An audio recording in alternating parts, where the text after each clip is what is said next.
کی توبہ کا طریقہ، اگر ایک شادی شدہ عورت سے کئی بار زنا سرزد ہو اور مختلف مردوں کے ساتھ اب وہ توبہ کرنا چاہتی ہے اور اسے بہت شدید ندامت ہے، تو اب وہ کیا کرے؟ کیا اس سے نکاح ختم ہوگا اور اس کی توبہ کے لیے کیا شرط ہوگی؟ زنا بہت بڑا جرم ہے، قرآن میں اللہ نے فرمایا یہ اپنی خواہش پوری کرنے کا بہت برا راستہ، اور کنواری لڑکی کا زنا کرنا بہت بڑا جرم، شادی شدہ کا تو اور بھی بڑا جرم، اور مرد کا زنا کرنا بھی بہت بڑا جرم، عورت کا زنا کرنا اس سے بھی بڑا جرم ہے۔ تبھی اللہ نے جب زانی کی سزا بیان کی ہے نا تو عورت کا ذکر پہلے کیا۔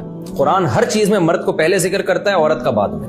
چور کا ہاتھ کاٹنے کی باری آئی تو اللہ نے فرمایا چور مرد کا بھی ہاتھ کاٹو اور چور عورت کا بھی ہاتھ کاٹو، یہاں مرد کا ذکر پہلے عورت کا بعد میں۔ لیکن زنا کی جہاں بات آئی اللہ نے فرمایا زانیۃ والزانی فجلدوا کل واحد منہما مئۃ جلدہ، زنا کرنے والی عورت کو بھی 100 کوڑے مارو اور مرد کو بھی۔ تو یہاں عورت کا ذکر پہلے اس لیے کیا کہ عورت میں زنا کی رغبت کم ہوتی ہے اور اس میں حیا بھی ہوتی ہے، اس کے باوجود اس کا زنا کرنا یہ بہت بڑا جرم ہے۔ مرد کا بھی زنا کرنا بہت بڑا جرم ہے، سزا اللہ نے دونوں کی ایک رکھی ہے، لیکن حقیقت میں یہ فرق ہے ان میں، یعنی عملی طور پر دونوں کی جرم میں فرق ہے۔ اب سزا اللہ نے ایک کیوں رکھی ہے؟ اللہ کی حکمتیں اللہ بہتر جانتا ہے۔ تو شادی شدہ عورت اگر زنا کرے تو یہ اتنا بدبودار جرم ہے کہ قرآن کہتا ہے کہ اگر یہ ثابت ہو جائے گواہوں سے اور اقرار سے ایک مخصوص طریقے سے تو ان کو زمین میں گاڑ کے پتھروں سے ہلاک کر دو۔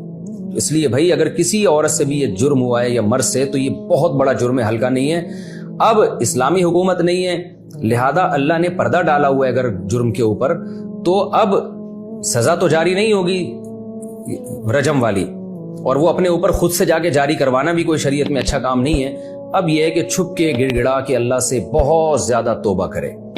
اللہ غفور الرحیم ہے، بڑے بڑے گناہوں کو معاف کر دیتا ہے، اور آئندہ کے لیے ولا تقربوا الزنا، قرآن کہتا ہے ایسے کام بھی مت کرو کہ زنا کی طرف تمہاری رغبت ہو۔ تو اس خاتون کو چاہیے کہ خوب گڑ گڑائے اللہ سے اور کچھ صدقہ خیرات بھی کرے، اور دوبارہ من تاب وآمن وعمل عملا صالحا، جیسے اللہ نے سورہ فرقان میں فرمایا جو توبہ کر لے گا اور اپنے عقیدے کو مضبوط کر لے گا اور آئندہ نیک اعمال اختیار کر لے گا تو اللہ اس کے گناہوں کو معاف کر دے گا۔ تو ان کو چاہیے خوب اللہ سے توبہ کریں اور آئندہ کے لیے اپنی زندگی تبدیل کر دیں۔